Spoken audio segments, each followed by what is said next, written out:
Hi, I'm Sean, one of the news editors at Manx Radio. Now, how much do you know about the origins of the RNLI? Some of its history is very strongly linked here on the Isle of Man, and ahead of its 200th anniversary, Fynoderee Distillery is hoping to shine a light on that.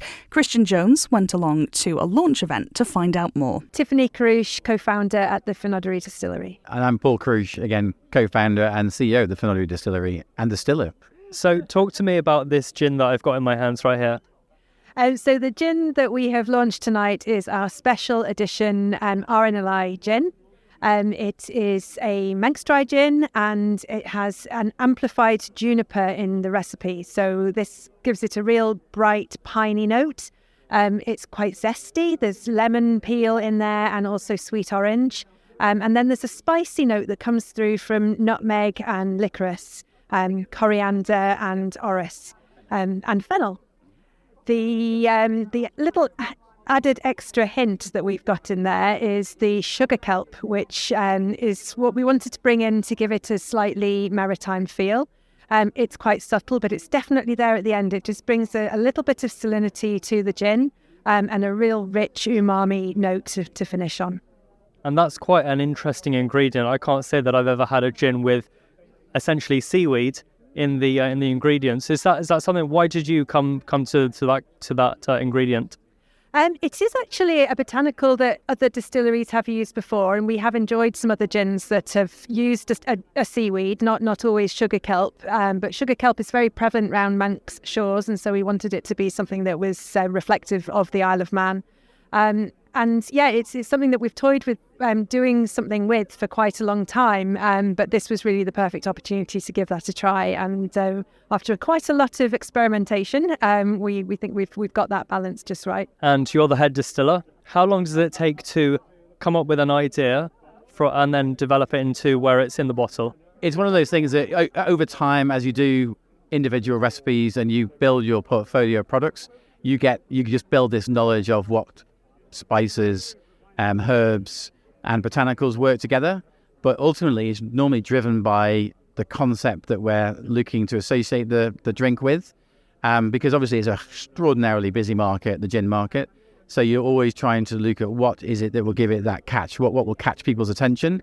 In our case, it's the labels with Julia Ashby-Smythe's amazing artistry, and then what we try and do is a story behind it. So in this case, obviously, the amazing story of the RNLI and the founding of that on the island. So that then leads you to coastal, which then leads us back into the gin and going, well, we want something coastal in there. So, and that's where we didn't want it to be a seaweed gin because we think that's a bit polarizing. And people sometimes put themselves off something because, I don't want a seaweed gin. So it's just a hint of seaweed. Yeah, it's finely balanced. And it blends in, and it's the finish of the gin. It just gives you that touch. And it will be partly subliminal, because you know you're drinking a gin that's being sold to you as a coastal edition gin, but it is genuinely there. And we hope people will enjoy it, and it is just a touch. So we don't think it's going to polarize. It just adds to the narrative. And basically, it's a bit of alchemy. It sort of sounds dramatic, but it's an art of trial and error as well. You try different recipes, some work, some don't. In this case, we think we've got that, hopefully, magic that it'll appeal to a really wide demographic, which is what we want, to sell as many bottles as we can to raise as much money as we can. And how many different variations did this particular one go through before you knew you were at the right recipe? In terms of, it's hard to put it down to individual numbers. I think this one would probably be about 5 or 6 different trials, but when you get it, I guess it's the hard job of tasting. So we taste lots of gin. People say, how can that be a job? But it is. And it's amazing how, I'm a lawyer by trade, my wife is marketing, but we've obviously made a lot of gin and we've drunk a lot of gin in the last several years running Fynoderee. And your palate attunes. Tasting other people's. And we taste a lot of other people's gin. Some we don't like and really don't like, others we really like. And you do. It's like anything. You learn from what those gins do. You then research them, the ones you really like, and see, well, what was influencing and you basically self-train your palate. We also have used over time various consultants and people that we talk to in the industry who are so sharing that you just soak up like a sponge all of that knowledge, and through that you remember these little factoids as you do something and go, that's what was doing that. That was what made that slightly work better. The mixers as well. We always make sure it's got to go with a really good tonic. The garnish then, and it goes on, because again, that's all part of training your palate, what works together. And hopefully we think this is going to be really popular because it's not too sweet, it's not too dry, it's just this, but it's definitely a big, bold gin.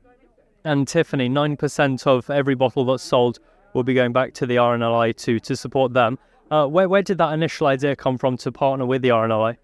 It came from a chance conversation in Ramsey on Parliament Street, and I bumped into Jane Houston-Owen, who is one of the ladies from RNLI Ramsey, one of the very long-standing volunteers there.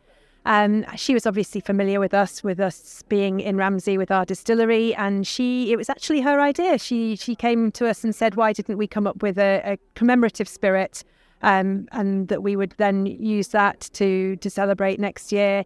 And that the idea then sort of quite quickly snowballed into larger plans, and we started talking then to the whole island. All the different lifeboat stations became involved. We started then talking to RNLI Northwest and then the UK headquarters, and we then were able to get into a contract with them to become a partner for the 200-year anniversary project. I think that they were very captured by the idea that we would be able to use this product to really shine a light on the origins of the RNLI, and bring it right the way back to the very start, and Sir William Hillary and how the Isle of Man played that critical, pivotal role in the launch of the institution that we all know today. So yeah, just a chance conversation, and it is grown its own legs and become something quite exciting. We mentioned in the presentation this is part of a coastal collection. That's the correct phrase, Tiff, we're using. So gin is the first one, but another product we're making now is rum, and we're making really high quality organic panela, Colombian panela rum. So it's the nearest thing we can get to cane juice because it's dehydrated cane juice. And when I thought of seafaring, rum immediately was in my mind because we'd started distilling it at that point. So I then came up with this madcap idea that we needed to age it somewhere nautical to give it that real coastal aspect. And then, a long story short, and it was quite a long story and a long road, we got to the point of now having agreement with the Department of Infrastructure and also Customs and Excise to advance the proposal to barrel age a rum on the Tower of Refuge. So for anybody listening, it is highly secure in terms of the location in that tower. Obviously, naturally defended by our famous Irish Sea and monitored 24/7 by the port authorities, just to put off anybody who thinks they might want to try a tipple. Also, the barrels are extraordinarily heavy and difficult to penetrate. But anyways, we're going to be aging it in the most amazing monument to the RNLI and Sir William Hillary. And what we get there is the most fantastic sea influence on the rum, because those barrels are going to be at least 12 months within the tower. That tower, as I'm sure everybody sees during the winter, often completely submerges with crashing waves over the top of it. So we're going to have this most amazing influence of the Irish Sea surrounding this amazing island, really impacting on this rum. And that will be launched as a highly exclusive edition. We're donating 2 bottles to every lifeboat station in Britain. That's 238 lifeboat stations, and encouraging them to then auction those to raise more funds in 2024. And hopefully that'll be towards the end of 24. And it'll be a real sort of final hurrah to sort of really give people the opportunity to buy something really rare and raise even more funds for the RNLI, and yet again shine a spotlight on the islands and the origins. My name is Julia Ashby-Smythe. I'm a freelance illustrator, and I designed the label for all the Fynoderee gins. And can you talk to me about that particular label? I mean, what does it consist of? What was the thought process behind making that? Well, because it's RNLI and it's the 200-year anniversary, and it was Sir William Hillary lived here, and he is the founder of the RNLI. So that was our starting point. And taking all the Tower of Refuge, the Chicken Rock, the lifeboats themselves, and trying to weave that all into a coherent picture and elements within the label. And then because it's Fynoderee, we always weave the Fynoderee character within our stories. So finding folklore that brought Fynoderee to the seaside, there is the story of the lost child who was heard singing, lamenting on the Dalby Rocks by the fishermen.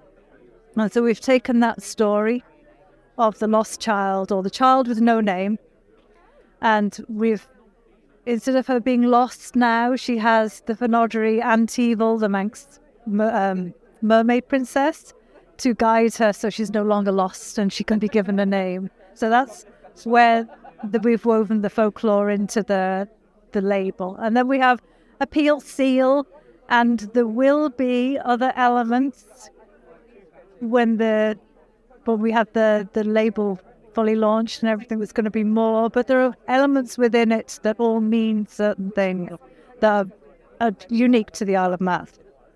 And what was your favourite part of creating which bit is your favourite? I don't normally like doing boats unless they've got lots of sails on them. But I did actually really enjoy doing the lifeboat and researching that to make sure that I got the right one with all the right bits and all the bits were in the right place and the colour and everything, and making that pop in the label so that you know, nothing sure that it is an RNLI boat. And it's got the proper Manx, the Ramsey number on it and everything. So that was really good fun. I'm Alan Corlett. I'm the Operations Manager of Peel, but I also chair the Isle of Man 200s. Okay, so 200 years of the RNLI next year. What does that mean for the RNLI? Well, it's huge, absolutely huge celebration. It's the opportunity to commemorate, celebrate, and to plan for the future. And the Fynoderee gin, well, where did that partnership come from? That's an interesting partnership.